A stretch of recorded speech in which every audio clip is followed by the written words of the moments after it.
division in 2026 is at an all-time low. Oh my Things look god, bright bro. for 4 I'm so pissed at this. And they first like taste of gold, they get treated like this. What is Triple H's grand plan with this, bro? Oh, what's up? Oh, what's up? Yo, what up? It's Amaj back here with another video. Today we're about to be reacting to a video by WrestleMania. The video is going to be on 10 things that are wrong in WWE right now. Bro, it's like a ton of things that's wrong in WWE right now. Creative, you know, a lot of superstars pushes, just a lot of shit. Like the aura of WWE right now kind of feels off. The overall presence at times, honestly. And then how they conduct themselves. I feel like I miss the editing they used to do. I don't even think they even have an intro anymore. When I like looked at the Raw, I don't even think they have an intro anymore. It just starts off with somebody coming out. But but anything that could be wrong could just be like, you know, kind of figured upon the person's opinion. But let's get into the video and see what WrestleMania got. Now, it's no secret WWE has a lot of problems in 2026. Sorry, don't forget to leave a like and subscribe if you've been enjoying the wrestling videos. The glory days of the 2023-2024 are long gone, and there's been an urge from fans for WWE to make significant changes to certain elements of their shows. Join us now as WrestleMania looks at 10 things that are wrong in WWE right now. Be sure to subscribe and hit that notification bell for daily wrestling videos, and follow us on our new Facebook page.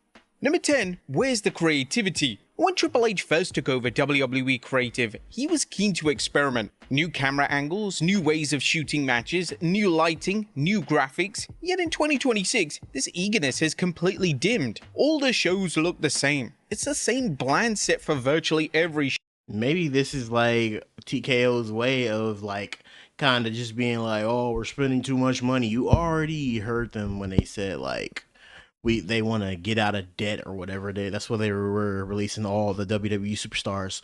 But maybe this is their kind of way of just like, you know, probably like kind of cutting back on production and, you know, maybe spending less money. I don't know. I feel like TKO wants like a return on their whole investment right now. Show, and everything is just shot the same no matter what. Why did WWE, well, specifically Triple H, stop doing this? It was one of the most exciting parts of Raw each week, seeing how WWE would shoot certain angles and segments. WWE has this established formula in 2026, which sees the show open up with top names walking into the building. There's no actual intro, as WWE seemingly doesn't want to commit to creating an intro for shows. That's why there's like not thousands of clips, but that's why there's like multiple damn like videos of people just getting their little walkout released on like fucking social media, bro. I feel like it's just, you know, just to promote them more. Probably because they change their rosters so damn often. The show is mostly presented as if it's a sports program rather than a pro wrestling program, and there's a huge difference. This means that the show lacks soul and identity, and this is going to be a major detriment as the years go on. Number 9, the brand split. What is happening with the modern day brand split? Don't even get me started on the damn brand split. The brand split, I already let it know how I feel about it. If you weren't there for that video, I feel like it needs to just be ended already. Like, if they're not gonna be committing to anything, like, you know, letting a superstar staying strictly on that side and another superstar staying strictly on this side, that's what brought out the most fun back in the day. You know, back in the day of like 2000, the 2010s, and like, you know, how people just were competing with each other, and back in the Attitude Era also too. That's what made it fun. But now it's just like the rules just do not exist. I feel like this whole thing's been going on since like Vince was in charge, but then I thought it would be stopped with Triple H. But like, you might as well just not like let a superstar be exclusive. It feels like they're just doing this right now to just like, you know, let the network decide, because they want Roman on one channel, they want CM Punk on one channel, and, you know, USA still in the fold, and Netflix is now in the fold. So I'm pretty sure they want Roman Reigns on their network. So they gotta work their way into that. randomly appear on the rival show with little to no fanfare, and it's just something that fans have accepted at this point. During the initial brand split, it was presented as a big deal if a wrestler from the rival show appeared on the opposite brand, yet this is virtually a weekly occurrence on WWE television in 2026. The Usos appear on both shows incredibly often. This has become such a theme that Jimmy Uso declared on Raw this week that he was going to SmackDown. Why is he just allowed to do this? Additionally, wrestlers from the rival show have challenged for the rival brand's world title. Jacob Fatu, who's a SmackDown star, challenged Roman Reigns for the world title after WrestleMania. Yeah, and after this nigga's on Raw now. Cause like the bloodline is on Raw. So like, you might as well just toss the whole thing out right now. It feels like they're just not abiding by the whole fucking rules either. This nigga Jay is literally on the damn thing trying to challenge for Sammy's world title. Well, he's not champion no more. Sorry, a little spoiler. CM Punk took that shit. Uso was on the hunt for the WWE title after Night of Champions, despite being a Raw contracted talent. The brand split only works if WWE commits to enforcing the split, as currently it serves no purpose whatsoever. Number 8, title reigns. WWE knows how to master a title reign in this era. They did it masterfully with Gunther's reign with the Intercontinental title, yet outside of this reign, it's really hard to pinpoint a reign that has truly worked. WWE has this obsession with booking names to win the top prize in the company, such as the Women's World title, and then never defend it.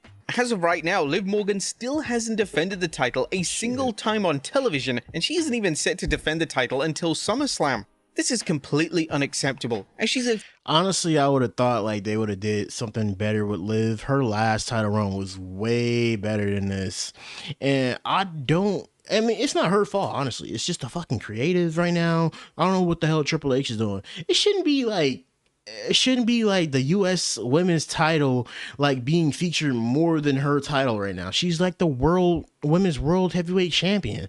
Like, I don't know what the hell they're doing with these title runs. Honestly, it feels like they're not featuring that title enough. It feels like it make it meaningless, low key. It's like, oh, the heavyweight champion's here. Now, oh, that's it. Yay, she's here, but she's not defending it. But like, they're defending the mid-card titles better than this. Full-time name, and it makes the title look incredibly weak. WWE may argue this protects world title matches, but WWE hasn't even had anyone outside of Io Sky stake a claim for the title. That's right, between WrestleMania and SummerSlam, only one name has declared interest for the world title, and that's only because she won the Queen of the Ring tournament. Something really needs to change in this aspect. In fact, right now, the women's world title is being treated less prestigious than the US women's title. Exactly. Number 7, the tag division. It was reported last month that WWE is putting in considerable effort to rebuild their tag division. They're doing this after releasing tag teams such as Motor City Machine Guns and The New Day leaving the company. But WWE's grand plan is seemingly bringing in Enzo and Cass. Yet outside of this, it's unclear what else they have planned to revive the tag division. The tag division in 2026 is at an all-time low. Oh my god, bro. I'm so pissed at this. I am literally so pissed that they ran this back and literally didn't even give them like a more than a 14-day title run, bro. This is like what I'm angry about, bro. The fucking like Profits weren't champion for a while. And then they first like taste of gold, they get treated like this. What is Triple H's grand plan with this, bro? What is he gonna even do with these fools? I think when they lost, like I was legit so pissed. I haven't been like passionate about like wrestling in a little minute, but when they lost the titles, I'm like, what the fuck? Like, I was so angry enough. I was like, bro, in the vision right now, not just because the sole reason of that is because like that direction is going nowhere. They brought in Maxine Dupree, I guess, for that, but it's at the expense of these niggas getting the title. They better title run. Like, you could have let them retain and they could have turned heel. But oh my gosh, I guess they're just trying to get these fools over. The other fools over the vision as like heels. Like, they already had it. That group feels like soulless. And poor Braun Breaker, bro. He's just going like in circles in limbo right there. He could have been in the world title scene, well, back in the world title scene, but like he's fooling around in the vision right now. But I don't know what the hell is going to be happening. I don't know what's their grand plan for this, but I hate it. but the Profits deserve the championship again, bro. 14 days on Raw, as established tag team the Street Profits reclaimed the gold. However, they would drop the titles back to the Vision, making all the process go back to square one. Over on SmackDown, Damian Priest and R-Truth are reigning champions. And the issue isn't their talent, the issue is that there are hardly any tag teams for them to face, so they ultimately feel lost and neglected. WWE always... I'm not even gonna cap, I low key forgot they were even champion, bro. Cause like they're always doing a lot of backstage segments, and I just never remember that they're champions. It goes through these waves with the tag teams, and this extends to the TKO era of WWE. They commit to producing the tag team division as red hot, as seen last summer, then once this fizzles out, they lose interest, and the tag division becomes a total afterthought. Tag team wrestling can be crucial to making a Raw or SmackDown show feel alive, yet it needs long-term work, and unfortunately, it appears that WWE really isn't willing to allocate the creative resources to revive tag team wrestling to its former glory. Number 6. Raw is the A show. Now, there's been a notable discrepancy between Raw and SmackDown in 2026. Raw is treated like the A show. It has the most compelling stories, and it's evident, perhaps due to the Netflix deal, that it's the show that WWE puts all its focus on. SmackDown has just come out of another 3-hour run, and the show has felt completely... I mean, low-key, when you think about it, they have no choice. They have no choice because, like, Netflix is paying top dollar for that whole thing, bro. So I wouldn't want them to put, like, some soulless-ass product on TV when I pay, like, millions and you're giving me some second-rate bullshit. So I can get why they're probably, like, fucking with the creative on Raw and just trying to make that shit, like, the best show it could be. SmackDown right now is treated as a B show because it's on USA. USA wants wrestling on their channel, I guess. But I didn't even know people still even watch TV, bro. But I guess they do. Exhausting. The state of SmackDown was on full display when they did a taping in the UK last month, and the attendance dropped dramatically compared to Raw. It's hard to even highlight a single storyline that's been a delight from the Blue brand, as even the highly anticipated Cody Rhodes vs Randy Orton feud was completely butchered thanks to Celeb Mania striking for the second consecutive year.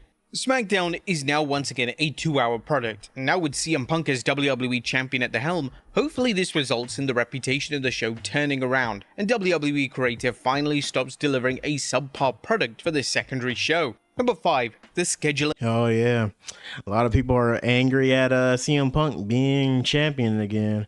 Honestly, if you've seen it, I mean, I'm glad Sammy was champion, but a lot of people seen it coming. They just didn't want to accept reality that he was a transitional champion. I didn't want to accept reality either. I wanted him to actually, you know, go on and be champion. I was actually surprised that they pulled that move and, you know, letting him win that title. But like, you know, if it would look weird, I guess, with Cody like losing the title like that, even though he got pinned, but they always want like some people to still be over and have some sort of buffer and just be like, oh, I was in a triple threat. Yeah, bro, I lost because of that. That's the only reason why. But at the same time, I really just wish they just, you know, didn't do that to Sammy. But things can come good. You never know. I think CM Punk might be a fucking heel now because like a lot of people are on there calling him CM Hogan. A lot of people are like, "Oh yeah, bro, you this is the reverse what you did to The Rock back in the day." So you never know how that storyline will go. Shows. Well, one of the biggest missteps of the TKO era has been the reintroduction of Saturday Night's Main Event. Whilst the concept was a hit in the 80s, it just doesn't work in the current landscape of WWE. WWE has decided to implement numerous shows a year, and virtually every single installment comes just before a PLE. This means that it completely kills the build to the show. Now granted, some Saturday Night Main Event specials are given special treatment, such as when John Cena retired. However, some shows literally feature matches that would be found on Raw. Triple H clearly resents these shows, as he was seen on WWE Unreal discussing that WWE had an S&M special just 7 days before the Rumble. Why on earth are shows set in this manner? Makes no sense. TKO is just...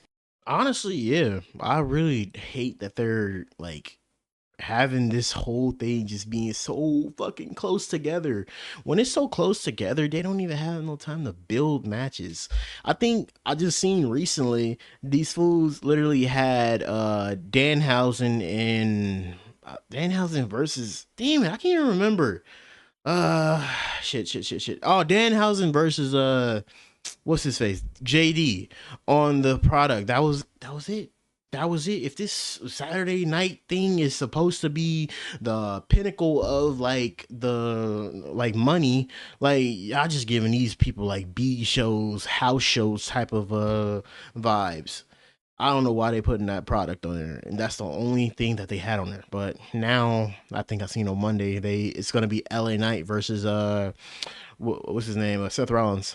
Keen to spam as many shows as possible, and they'd probably produce a Saturday Night's Main Event special every single month if they could. Number 4, the PLE format. The format of PLEs has drastically altered in recent years. When WWE moved away from the traditional pay-per-view model, this meant that shows would now have commercials attached to them. And this means that after every single match, there's a lengthy commercial break. For international fans, they get an awkward title screen with the most annoying music imaginable. Like, I'd rather listen to the Right to Censor entrance theme on loop for about an hour than listen to this. This has killed a viewing experience for fans, as it feels like the shows exist solely to market these commercials and nothing else.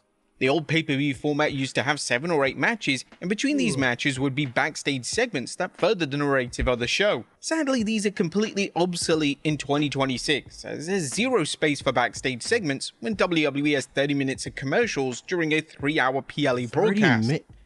30 minutes of commercials? Damn.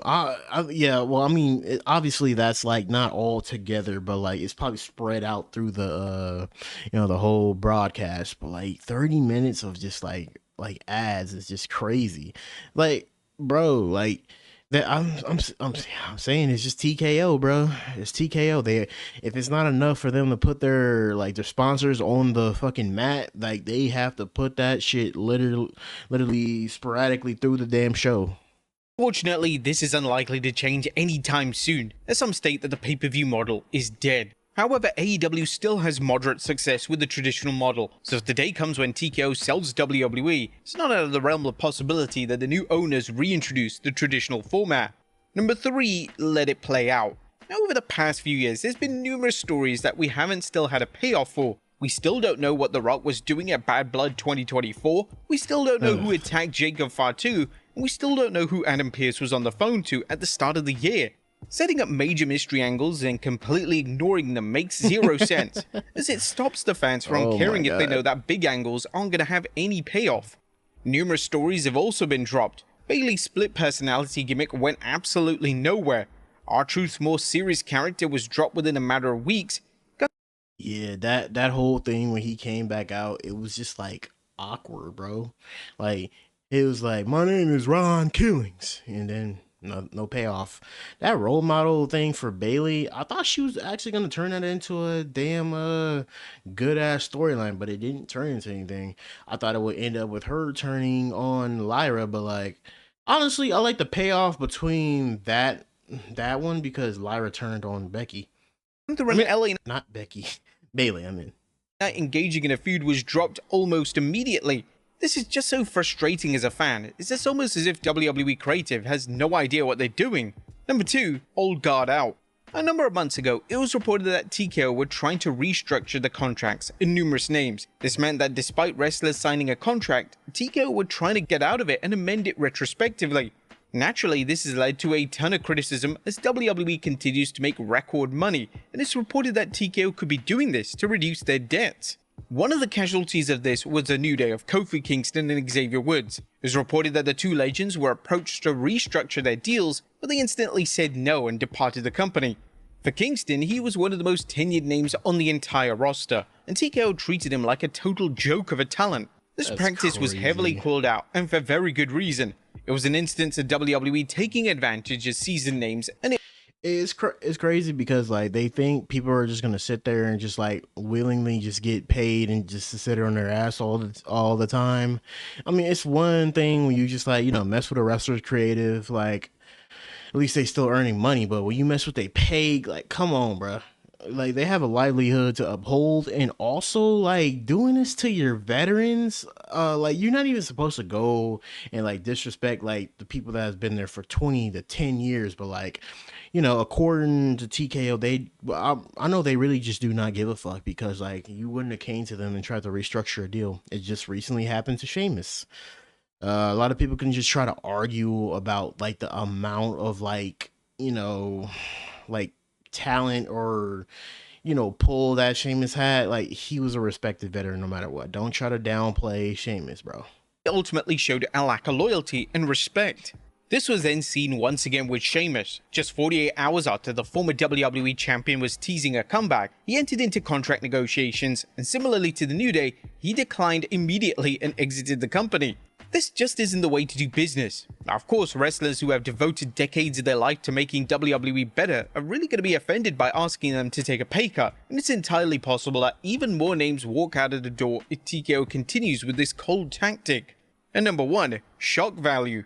It's been suggested that WWE is booking to engage reactions on social media, and it's easy to see why this is the consensus amongst fans. For instance, WWE would book Brock Lesnar to return after his retirement after barely a month. This completely undid what was an extremely powerfully emotional retirement at WrestleMania. It just goes to show that WWE has to ruin every positive thing they do. Another instance of this occurred when Sami Zayn's WWE title win. Zayn won the title at Night Champions, and this was a win that nobody saw coming. It was truly shocking. However, like it honestly, yeah, like I said, it was truly fucking shocking. And then they go and pull this bullshit. And the thing with Brock Lesnar, why the hell didn't they just like let that man stay retired? Like they probably offered him some money on the table to return, bro. WWE were booked Zayn to drop the title in just 9 days, making the entire reign completely pointless. It was also subsequently reported that WWE didn't see Zayn as a money player in the company, so they ultimately put their top prize on a name that they didn't believe was even a draw. It wouldn't be a surprise if this trend continued into the second half of 2026. And with the annual Money in the Bank show taking place in October this year, we really can't rule out a shock Money in the Bank win in some capacity.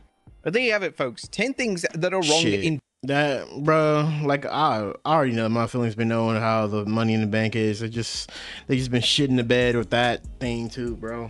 But honestly, yeah, they need to do a lot of good things with this, bro. It's just a lot of things wrong with WWE right now, but like people are gonna still watch at the end of the day.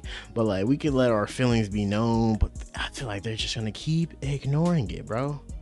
Like, man, like the restructured deals need to stop, bro. I really think they are, because it's basically hurting the company. I mean, you pushing the older, you pushing the older guys out, but in the worst way. That's going to leave a bad taste in their mouth if they ever want to return down the road. And like it's just gonna be more. I feel like it's just so damn disrespectful for them to do that shit. But it's TKO. Them fools are always on the bad and. Well, not bad all the time, because like they do some good things, but it just always ends up bad. But it feel like they doing stuff for themselves. But oh my god, let me know how you guys feel about this whole thing. I low key do not like what they're doing with the contracts and the whole thing with the damn like keeping WWE the same in the damn brand switches and shit. It's annoying. But don't forget to leave a like and subscribe. We are on the road to I think 850 now. We made it to 800. But catch you guys in the next video. He was the best guy around. What about the people he murdered? What murder?